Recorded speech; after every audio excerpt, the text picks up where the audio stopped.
اللہ فرماتا ہے ما یفعل اللہ بعذابکم، وہ تمہیں عذاب دے کے کیا کرے گا؟ ذرا لہجہ دیکھیے، ذرا انداز، ما یفعل اللہ بعذابکم، وہ تمہیں عذاب دے کے کیا کرے گا؟ تم اس کی مخلوق ہو، اپنے دستے قدرت سے اس نے تمہیں بنایا ہے، تو وہ تمہیں عذاب دے کے کیا کرے گا؟ اس کی ضرورت نہیں ہے کہ تمہیں عذاب دے، نہ اس کی چاہت ہے کہ تمہیں عذاب دے۔ کوئی خود چھلانگے لگائے تو اس کی مرضی۔ فرمایا کہ ما یفعل اللہ بعذابکم، وہ تمہیں عذاب دے کے کیا کرے گا؟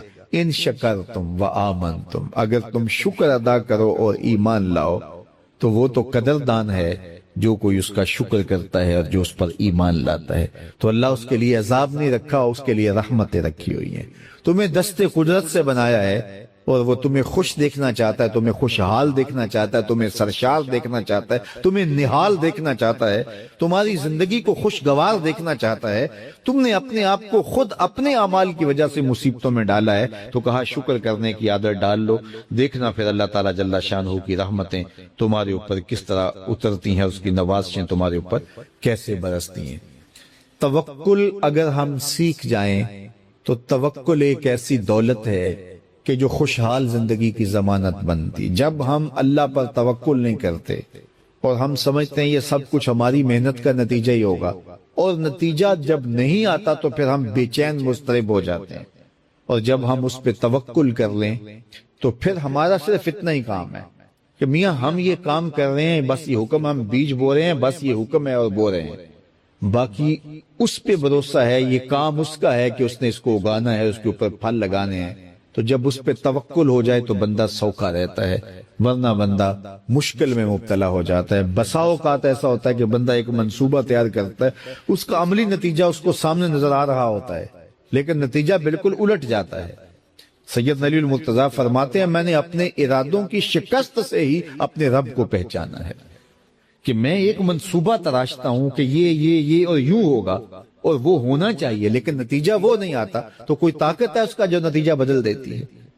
تو بندہ اس طاقت پہ یقین کرتے، اس پہ توکل کر کے جو ہے وہ اس پہ بھروسہ کر لے تو زندگی سوکھی ہو جاتی ہے۔ مغرب میں جو اللہ پر یقین نہیں رکھتے وہ خودکشی کر لیتے ہیں کہ یہ کیوں ہو گیا، ایسا نہیں ہونا چاہیے تھا، لیکن ہم خودکشی اس لیے نہیں کرتے، ہم کہتے ہیں میرا رب جس طرح چاہے اس طرح ہی ہوتا ہے، جو اس نے طے کیا ہوا ہے وہ کر کے رہتا ہے، اس لیے تم اس پہ توکل کر لو اور اس پہ بھروسہ کرو۔ حضور علیہ الصلوۃ والسلام نے فرمایا لو انکم توکلون علی اللہ حق توکلہ، اللہ پر توکل کرنے کا جو حق ہے اگر تم وہ ادا کر دے تو فرمایا اللہ تمہیں ایسے رزق عطا کرے جیسے پرندوں کو عطا کرتا ہے۔ ہمارا تو کاروبار ہے، یہ فیکٹری ہے، یہ دکان ہے، یہ ہماری نوکری ہے، ہم نے یہاں سے کمائی کرنی ہے۔ پرندوں کا کوئی کاروبار نہیں ہوتا، کوئی نوکری نہیں ہوتی، کوئی ٹھیا، کوئی اڈا نہیں ہوتا جہاں جا کے انہوں نے رزق کے لیے کوئی آغاز کرنا ہوتا ہے، بلکہ حضور نے فرمایا تغدو خماسا وتروح بطانا، جب وہ صبح گھر سے نکلتے ہیں تو خالی پیٹ نکلتے ہیں اور انہیں کوئی اپنی منزل کا تعین نہیں ہوتا، جدھر خیال آیا اڑ گئے ادھر، لیکن کبھی ایسا نہیں ہوا کہ شام کو خالی پیٹ واپس آئے ہوں، کہا وہ پیٹ بھر کے آتے ہیں۔ باہو بولے بن توکل پنچھی اڑ دے، خرچ نہ پلے زیرا ہو، جب گھر سے اڑتے ہیں تو ان کے پلے نہ کوئی خرچ ہوتا ہے، نہ راس المال ہوتا ہے، نہ کوئی اوزار ہوتے ہیں، نہ کوئی ہتھیار ہوتے ہیں، کچھ بھی نہیں ہوتا، یوں ہی گھر سے نکلتے ہیں، کبھی بھی خالی پیٹ نہیں آئے۔ فرمایا اگر اللہ پہ پرندے توکل کر لیں تو اللہ اسے بھی عطا کرتا ہے، تم توکل کرو گے تو تمہیں عطا نہیں کرے گا، تو تمہاری زندگی سوکھی ہوگی۔ گھر سے نکلو کام کے لیے، فیکٹری کے لیے، مزدوری کے لیے، لیکن ٹینشن نہیں لینی کہ کیسے ملے گا، کیسے ہوگا، درود پڑھتے جاؤ اور مصطفیٰ کریم پہ سلام پڑھتے جاؤ، وہ تمہارے لیے رزق کے دروازے کھول دے گا۔ اللہ کے محبوب علیہ السلام نے ارشاد فرمایا 4 چیزیں اگر کسی کو مل جائیں تو وہ اس کی خوش بختی سے ہیں، ان میں سے ایک الدار الواسع، کشادہ گھر، دوسرا وزوجۃ حسنہ، صالحہ، پاکیزہ، عفت مآب، نیک فرما بردار بیوی اس سے مراد ہوتی ہے۔ بیوی کا صالحہ ہونا، خوبصورت ہونا، نیک ہونا، فرما بردار اور مطیع ہونا، خاوند کے اوپر تحکم کا مزاج نہ رکھنے والی ہونا، خاوند کے مال میں اور اس کی آبرو میں خیانت کرنے والی نہ ہونا، یہ بیوی کی خوبیاں ہیں۔ ایک روایت میں آیا کہ جب تم اسے دیکھو تمہیں خوش کر۔ تیسری چیز ارشاد فرمائی المرکب الحنی، تیز رفتار نشیط گھوڑا، اور چوتھی چیز ارشاد فرمائی الجار صالح، نیک ہمسایہ۔ تو کسی کو نیک ہمسایہ نصیب ہو، کشادہ گھر مل جائے، نیک صالح پاکیزہ مزاج خاتون نصیب ہو جائے، اور اپنی ضرورت کے لیے اچھی سواری مل جائے، تو وہ دنیا کی خوش نصیبی اور دنیا کی فیروز بختی سمیٹ چکا ہے۔ یہ چار چیزیں ہماری زندگی کی خوش نصیبی میں سے ہیں۔ اگر کسی کے پاس یہ چار چیزیں ہیں تو وہ اللہ کا شکر ادا کرے، اور یہ چیزیں جب انسان کو میسر آ جائیں تو وہ یکسوئی کے ساتھ عبادت بھی کر سکتا ہے، یکسوئی کے ساتھ صالح اور نیک اعمال بھی بچا لا سکتا ہے۔ تو یہاں ارشاد فرمایا کہ جب ہم کہتے ہیں اللہ ہمیں حسنات دنیا عطا فرما اور حسنات آخرت عطا فرما اور آتش دوزخ سے میں بچا لے، تو حسنات دنیا سے مراد دنیا کی ہر خیر ہوتی ہے۔ اہل ایمان کو دنیا میں جو تکلیفیں پہنچتی ہیں تو ان تکلیفوں کے بدلے میں ان کو اجر دیا جاتا ہے، حتیٰ کہ جو اہل ایمان کے پاؤں میں کانٹا بھی چبھتا ہے اللہ اس کی بھی ان کو جزا عطا کرتا ہے۔ اور ایک حدیث پاک میں آتا ہے کہ اہل بلا کو جو قیامت کے دن اجر و صلہ عطا کیا جائے گا تو لوگ آرزو کریں گے کاش کہ ہماری کھال اور ہمارا جسم لوہے کی کینچیوں سے کاٹ دیا گیا ہوتا، تو آج جو صلہ اس کا حشر کے روز دیا جا رہا ہے۔ تو حالات میں بعض کا اس طرح کی صورت بن جاتی ہے کہ یا آپ ظالم بنیں یا آپ مظلوم بنیں، تو اس وقت مظلوم بننے کو اختیار کر لیجئے گا، ظالم کبھی بھی نہ بنیے گا، چونکہ ظالم کا ٹھکانہ آتش دوزخ ہے اور مظلوم کی جگہ اللہ کی جنت ہے۔ پھر فرمایا الا اخبرکم بخیارکم، میں تمہیں خبر نہ دوں جو تم میں سب سے زیادہ بہتر ہیں۔ تو پھر جھولیاں پھیل گئیں، تو فرمایا تم میں سے سب سے اچھے وہ ہیں کہ جو اچھے اخلاق کے حامل ہیں، جن کا خلق اچھا ہے، جن کے رویے خوبصورت ہیں۔ اور پھر آقا کریم علیہ السلام نے فرمایا الا انبئکم بشرارکم، میں تم میں سے جو شریر ترین لوگ ہیں ان کی خبر دوں، السرسارون المتشدقون المتفہقون، یہ وہ لوگ ہیں کہ جب مجلس ہو رہی ہو تو سب لوگوں کو برابر بولنے کا حق ہوتا ہے، اور کچھ لوگ تکبر کی وجہ سے بولتے ہی رہتے ہیں اور وہ سمجھتے ہیں کہ بس مجھے ہی حق ہے بولنے کا، اور وہ کسی کو موقع نہیں دیتے، اور کوئی بولے تو پھر اس کی بات کاٹ کے بولنے لگ جاتے ہیں۔ المتشدقون المتفہقون، یہاں وہ لوگ مراد ہیں کہ جو خام خواہ کا تکلف کرتے ہیں اور زبان کو بل دے دے کے اور منہ بگاڑ بگاڑ کے مشکل لفظ بول کے اصطلاحات بول کے لوگوں پر اپنے علم کا رعب جمانے کے لیے کہ میں بڑا بلیغ ہوں اور بڑا فصیح ہوں، اور اسی طرح کچھ لوگوں کو یہ بڑا ہوتا ہے کہ وہ فرنگی زبانیں جانتے ہیں، تو وہ عام دیہاتی لوگوں کے ساتھ بھی گفتگو کریں تو وہ مشکل سے مشکل الفاظ بولتے ہیں، جبکہ وہ بیچارے تو سادی زبان سمجھنے سے بھی قاصر ہوتے ہیں۔ تو یہ کوئی دانش مندی نہیں ہوتی کہ آپ جو ہے وہ بھاری بھرکم الفاظ بول کر کسی کے اوپر جو ہے وہ رعب جما رہے ہوں، تو یہ بات نہیں ہوتی۔ جب بات کریں آپ تو جس طرح کے لوگ ہوں اس طرح کی بات کی جائے اور اس طرح کی مثالیں ان کو دی جائیں۔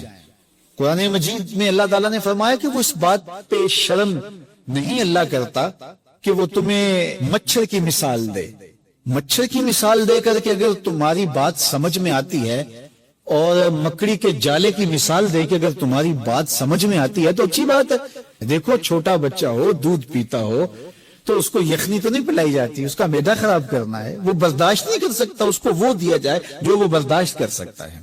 اس لیے آپ کے مخاطبین کس طرح کے ہیں؟ کلم الناس علی قدر عقولہم لا علی عقولکم، میرے اور آپ کے آقا و مولا نے فرمایا جب بات کرو تو لوگوں کے فہم کے مطابق کرو، اپنے فہم اور اپنی عقل کے مطابق نہ کرو۔